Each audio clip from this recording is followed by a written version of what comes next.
ఇష్టం లేని వ్యక్తిని ప్రేమించిందని చెప్పి సొంత చెల్లికే విషం ఇచ్చి చంపింది ఓ అక్క. అలా ఎందుకు చేయాల్సి వచ్చింది? ఆ చనిపోయిన అమ్మాయి తిరిగి ఆత్మ అయ్యి వాళ్ళ అక్క మీద ఎలా పగ తీర్చుకుంది అనే విషయాలు ఈ వీడియోలో తెలుసుకుందాము. మా నాన్నకి 2 అక్కలు 1 చెల్లి, మొత్తం మా తాతయ్యకి 4 పిల్లలు. ఈ ఇన్సిడెంట్ వచ్చేసి మా 3వ అత్తయ్యకి జరిగింది 2016లో. ఈ స్టోరీని తను మీతో షేర్ చేసుకుంటే ఎలా ఉంటుందో అలాగే నేను మీతో చెప్తాను. నా పేరు విజయ, నాకు 2 అక్కలు 1 అన్నయ్య ఉండేవాళ్ళు. మేము మొత్తం 4 పిల్లలం మా నాన్నకి. కంటే నేనే చాలా చిన్నదాన్ని. మా 2 అక్కలు కూడా అప్పట్లో మా ఊర్లోనే వేరే అబ్బాయిల్ని లవ్ చేసి మా నాన్నకి మా అన్నయ్యకి ఇష్టం లేకుండా కూడా అందరిని ఎదిరించి పెళ్లి చేసుకున్నారు. అప్పట్లో అయితే పెద్ద గొడవలే జరిగాయి, కానీ ఇప్పుడు ప్రెసెంట్ అయితే అందరం బాగానే ఉంటున్నాము. కనీసం నాకైనా మా నాన్నకు నచ్చిన వాళ్ళకి ఇచ్చి నన్ను పెళ్లి చేయాలనేది మా నాన్న ఆశ. మా నాన్న ఆశలు అయితే నాకు ఎలాంటి తప్పు కనిపించలేదు. అలాగే నేను కూడా డిగ్రీ కంప్లీట్ అయ్యేటప్పటికి నాకు మ్యాచెస్ చూడడం కూడా స్టార్ట్ చేశారు. తెలియదు కానీ నేను కూడా మా ఊర్లోనే వేరే అబ్బాయిని లవ్ చేశాను. తనకు కూడా నేనంటే చాలా ఇష్టం అనమాట. ఆ విషయాన్ని ఆ అబ్బాయి వాళ్ళ ఇంట్లో వాళ్ళ అమ్మ వాళ్ళ నాన్నకి చెప్పైతే కొంచెం కష్టం మీదనే ఒప్పించాడు. ఆ తర్వాత కొద్ది రోజులకి అబ్బాయి వాళ్ళ అమ్మ నాన్న మా ఇంటికి వచ్చి మా నాన్నతోనూ మా అన్నయ్యతోనూ మాట్లాడారనమాట. ఇలా మీ అమ్మాయి అంటే మాకు ఇష్టము, మేము పెళ్లి చేసుకుంటాము అని చెప్పేసి. మా నాన్న మా అన్నయ్య అసలు ఒప్పుకోలేదు. ఎందుకంటే మా 2 అక్కలను కూడా మా ఊర్లోనే కదా ఉండేది, ఇంకా 3వ అమ్మాయినైనా మేము కొంచెం దూరం గీయాలని చెప్పి అన్నారు. కానీ అప్పటికైతే వాళ్ళకి అసలు తెలియదు నేను అబ్బాయి లవ్ చేసుకుంటున్నాం అని చెప్పి. మేమిద్దరం అప్పుడే అనుకున్నాము, ఎలాగైనా సరే 2 ఫ్యామిలీస్ ఒప్పుకున్న తర్వాతే మనం మ్యారేజ్ చేసుకోవాలి, ఎలాగైనా సరే ఒప్పించాలి అన్న ఒక డెసిషన్ మీద అయితే మేమిద్దరం కలిసే ఉన్నాము. రోజు అనుకోకుండా నేను మా అక్క ఇద్దరం కలిసి బయటకు వెళ్ళాము. అక్కడైతే నేను ఒక్కదాన్ని షాపింగ్ చేస్తున్నప్పుడు అబ్బాయి వచ్చాడు అక్కడికి. తను వచ్చిన సంగతి కూడా నాకు తెలియదు. ఇంకా సడన్ గా వచ్చి తను నాతో మాట్లాడుతూ ఉన్నాడు. అప్పటికి నేను అబ్బాయికి చెప్తూనే ఉన్నాను, ఇప్పుడు ఇలాంటివి ఏం మాట్లాడొద్దు, నాతో పాటు మా అక్క వచ్చింది, నువ్వు వెళ్ళిపో అని చెప్పి. కానీ మేము లవ్ చేసుకున్న విషయం మా ఇంట్లో ఎవరికి తెలియదు కదా. అక్కడైతే మా అక్క చూసేసింది. చూసి నన్ను అయితే అక్కడే కొట్టింది. కొట్టి అబ్బాయిని కూడా తిట్టి నన్ను అయితే ఇంటికి తీసుకొచ్చేసింది. నేను మా అక్కని చాలా బతిమలాడాను, ప్లీజ్ అక్క ఇంట్లో చెప్పొద్దక్క, మేమైతే ఇలా అనుకుంటున్నాము, ఇంట్లో 2 ఫ్యామిలీస్ ఒప్పుకున్నాకే చేసుకుంటానక్క, లేకుంటే నేనంతా మిమ్మల్ని కాదని ఎలాంటి తప్పు చేయనక్క, ప్లీజ్ అక్క అని చెప్పి. కానీ మా అక్క అయితే కొంచెం కూడా ఆలోచించకుండా ఇంటికి వచ్చిన వెంటనే మా అన్నయ్యకి మా నాన్నకైతే విషయం చెప్పింది. మా అన్నయ్యకి మా అమ్మకి మా నాన్నకి నా మీద చాలా కోపం వచ్చింది. మా అమ్మ అయితే నా మీద చేయి కూడా చేసుకునింది. మా అన్నయ్యతో ఒక పక్క తిడుతూనే ఉన్నాడు. ఇంకంతే ఆ రోజంతా మా ఇంట్లో ఫుల్ గొడవ జరుగుతూనే ఉంది. అక్కడ జరిగింది ఒకటైతే, ఇంటికి వచ్చి మా అక్క ఇంకా నా మీద అన్ని అబద్ధాలే చెప్పింది. దాంతో మా నాన్నకైతే నా మీద చాలా కోపం వచ్చేసింది. నాన్న నన్ను ఫుల్ గా తిట్టినాడు. ఆ రోజు నైట్ మా ఇంట్లో ఎవరు భోంచేయలేదు, అందరం బాధపడుతూనే ఉన్నాము. నేనైతే కన్విన్స్ చేయడానికి మా నాన్న చాలా ట్రై చేశాను.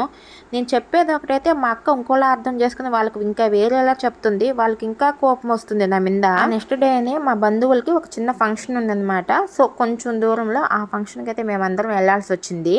ఆ రోజు నన్ను మా చిన్నక్కని మాత్రం ఇంట్లో పెట్టి మా నాన్న మా అమ్మ మా అన్నయ్య మా వదిన పిల్లలు అందరు కలిసి ఫంక్షన్కి వెళ్ళారు. వెళ్తూ మా నాన్న అయితే నాతో ఒక మాట అన్నాడు, మేము ఫంక్షన్కి వెళ్ళి తిరిగి వచ్చే లోపల నువ్వు డెసిషన్ మార్చుకుంటావా సరే, లేదా ఇంక నువ్వైనా బ్రతకాలి మేమైనా చచ్చిపోతాము, ఇంకా నీ ఇష్టం, ఇంకా నేనైతే నీకేం చెప్పలేనని చెప్పి మా నాన్న అయితే నన్ను బెదిరించి పెళ్లికి వెళ్ళిపోయారు. ఇంట్లో ఇంకా నేను మా చిన్నక్క మాత్రమే ఉన్నాము. మా చిన్నక్క అయితే నన్ను ఒక పక్క తిడతానే ఉంది. అప్పుడు నేను మా చిన్నక్క మీద కొంచెం కోపడ్డాను. నువ్వు లవ్ చేసే కదక్క పెళ్లి చేసుకున్నావు, మరి ఎందుకు నా విషయంలో ఎలా మాట్లాడుతున్నావు అని చెప్పి తిట్టేసరికి మా అక్కకి ఇంకా నా మీద కోపం వచ్చింది. మా అక్క నా జుట్టు పట్టుకొని అయితే ఇంట్లోకి లాక్కెళ్ళి కర్ర తీసుకొని నన్ను అయితే ఫుల్గా కొట్టింది. నాకైతే ఒక పక్క కొట్టొద్దక్క అంటున్నాను. మరి మా అక్కకి ఏమనిపించిందో నాకు తెలియదు. కానీ పొలానికి కొట్టడానికి అని చెప్పేసి ఇంట్లో మా నాన్న పురుగుల మందు తెచ్చి పెట్టున్నాడు. ఆ పురుగుల మందు డబ్బా తెచ్చి నా నోట్లో అయితే బలవంతంగా మా అక్క పురుగుల మందు పోసింది. మా అక్క కాళ్ళు పట్టుకుని ఏడుస్తూ బతిమలాడుతున్నాను, వద్దక్క ప్లీజ్ అక్క నన్ను చంపొద్దక్క, మీరు చెప్పినట్టు వింటానని చెప్పేసి. కానీ మా అక్క నా మీద కొంచెం కూడా కనికరం చూపకుండా నా నోట్లో పురుగుల మందు మొత్తం పోసేసి నన్ను ఇంట్లో వేసి డోర్ క్లోజ్ చేసి తను వచ్చేది బయట కూర్చునింది.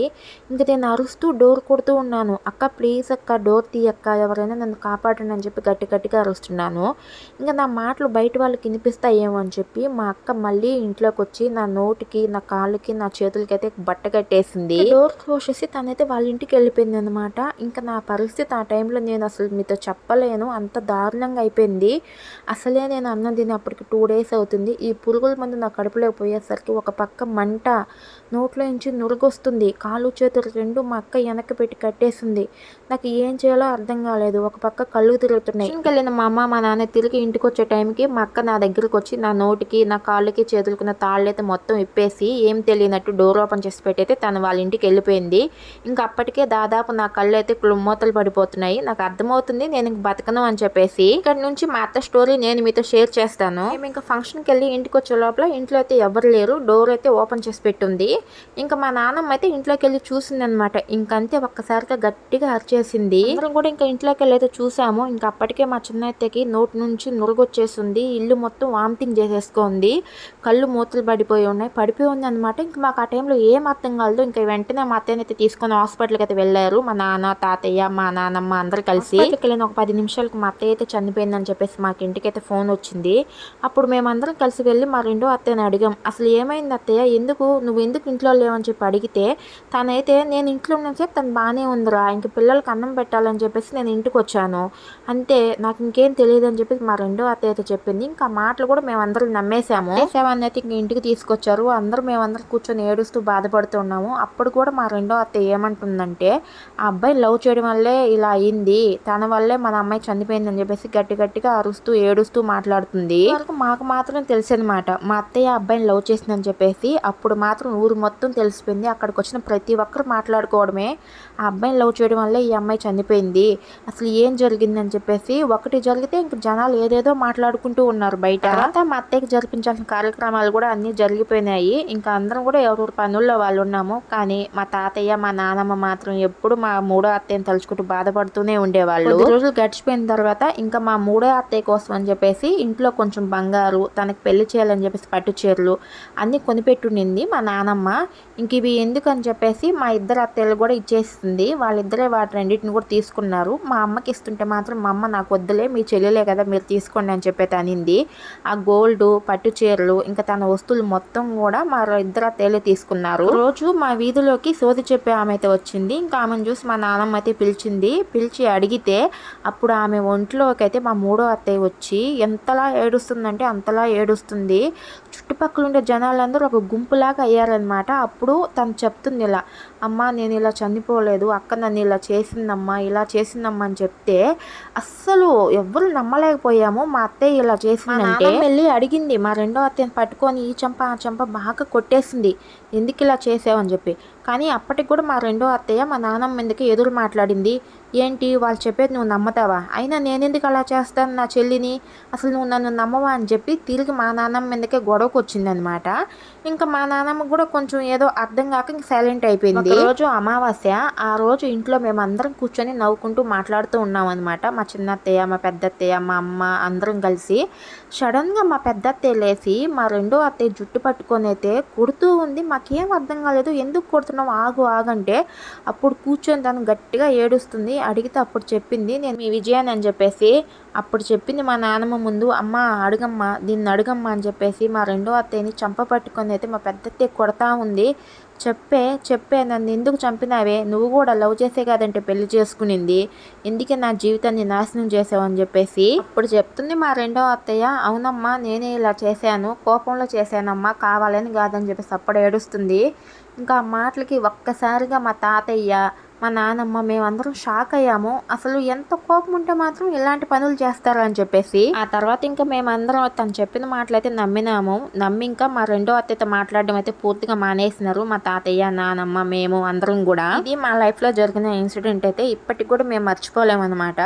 మా రెండో అత్తయ్యతో ఇప్పటికి కూడా ఎవరు మాట్లాడరు. రీసెంట్ గానే మా తాతయ్యకి హెల్త్ ప్రాబ్లం వచ్చి కూడా చనిపోయారు. తర్వాత కొద్ది రోజులకి మా మూడో అత్తయ్య ఆత్మయ్యి మా రెండో అత్తయ్యని భయపెడుతుందని చెప్పేసి, తనని ఇబ్బంది పెడుతుందని చెప్పేసి చాలా మాటలే వచ్చాయి. కానీ మేము మాత్రం వాటిని ఏటిని కూడా నమ్మట్లేదు. ఇప్పటికి కూడా మా రెండో అత్తయ్య మొహం చూడడానికి మా ఇంట్లో ఎవరు ఇష్టపడరు. అప్పట్లో మా మూడో అత్తయ్యని లవ్ చేసిన అబ్బాయి స్టిల్ ఇప్పటికి కూడా పెళ్లి చేసుకోకుండా అలానే ఉన్నాడు. చాలా మంది అబ్బాయికి చెప్పి చూసారంట పెళ్లి చేసుకోమని. తనైతే మా మూడో అత్తయ్యని మర్చిపోలేనని చెప్పేసి అలానే బాధపడుతూ ఉన్నాడంట. నాకైతే చాలా ట్రూ లవ్ అనిపించింది అది. ఇదండి మా ఇంట్లో జరిగిన ఇన్సిడెంట్. మరి మా స్టోరీ విన్నాక మీకేమనిపించిందో తప్పకుండా మర్చిపోకుండా కామెంట్ చేయండి. స్టోరీ విన్నాక నాకైతే ఒక్కటే అనిపించింది, ఫస్ట్ వాళ్ళ రెండో అత్తయ్యని తీసుకెళ్ళైతే పోలీస్ స్టేషన్ లో పెట్టాలి. కూడా ఒక అబ్బాయిని లవ్ చేసి వాళ్ళ ఇంట్లో వాళ్ళందరూ ఎదుర్చే కదా పెళ్లి చేసుకునింది. మరి వాళ్ళ చెల్లెల విషయంలో ఎందుకు తనకంత కోపం, అయినా వాళ్ళేమి వెళ్ళిపోవాలి, ఇంట్లో వాళ్ళని ఎదుర్చి చేసుకోవాలని చెప్పి అనుకోలేదు కదా, ఇంట్లో ఫ్యామిలీస్ని ఒప్పించే చేసుకోవాలనుకున్నారు. మరి అలాంటప్పుడు తను ఎందుకు అలా చేసింది. అయితే వాళ్ళ అక్కకి గట్టిగా శిక్ష పడాలనేది నా యొక్క ఒపీనియన్. మరి మీరేమంటారో తప్పకుండా కామెంట్ చేయండి ఈ స్టోరీ విన్నాక. మరి ఇలాంటి మరెన్నో వీడియోస్ కోసం మన ఛానల్ అయితే తప్పకుండా సబ్స్క్రైబ్ చేసుకోండి. అలాగే ఈ వీడియో కనుక నచ్చితే చిన్న లైక్ చేయండి.